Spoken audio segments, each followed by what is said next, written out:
The palm wine that changed a village, the sun rose gently over the small village of Okunbade, painting the thatched roofs in a golden glow.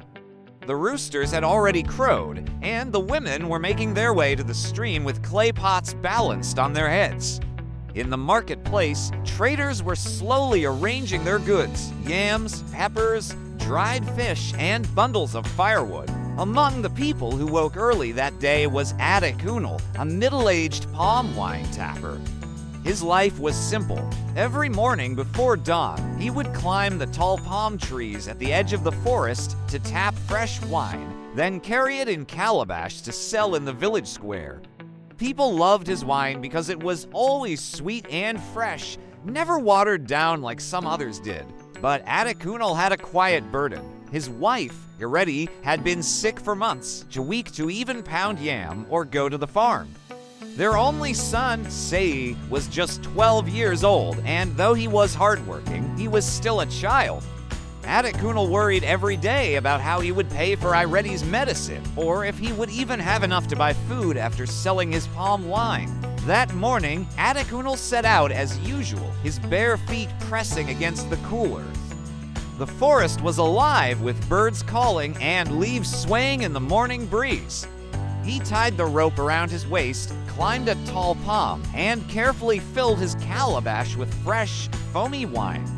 As he descended, he whispered a prayer: "God, let today be better than yesterday." By the time he got to the market square, people were already gathering. Mama Tola, the fish seller, greeted him with her usual joke. "Ah, Adekunal, my husband has been disturbing me since last night. He said if I don't bring your palm wine home today, he will not let me sleep.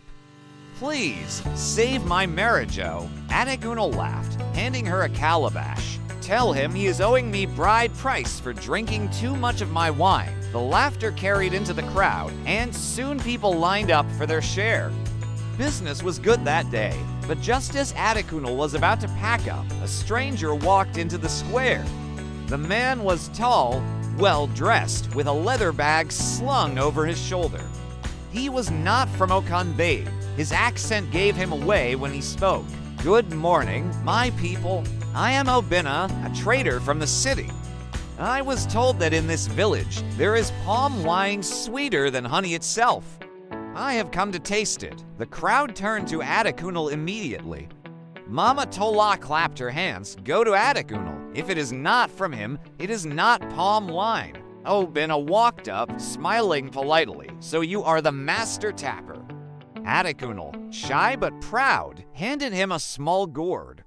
Obinna sipped slowly, then paused. His eyes widened. "My friend, this is the purest palm wine I have ever tasted.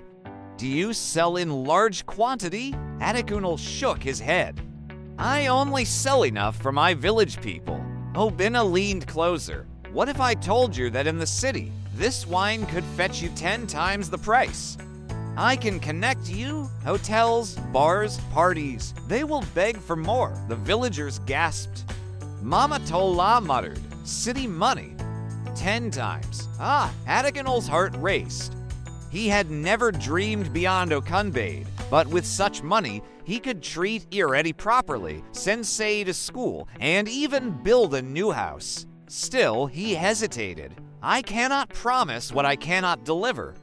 Palm wine does not flow like river water, and transporting it to the city, it spoils quickly." Obinna smiled knowingly. "That is why you need me. I have bottles, preservatives, and transport. You just supply me with the wine. I will handle the rest. Together, we can become rich men." That night, Adekunal could not sleep. Iredi coughed weakly beside him, while Sei dozed off in the corner. His mind replayed Obinna's words: wealth, opportunity, a chance to rise above poverty. But something troubled him too. Why had Obinna come all the way to a small village like Okunbade? Why was he so quick to offer such a partnership without asking too many questions? The next morning, Adekunal told Iredi about the offer. She frowned and said, "My husband, not every sweet mouth brings good fortune." Sometimes it is better to drink little in peace than to drink plenty in sorrow. Adekunle sighed deeply. He knew she was right, but he could also feel hope tugging at him.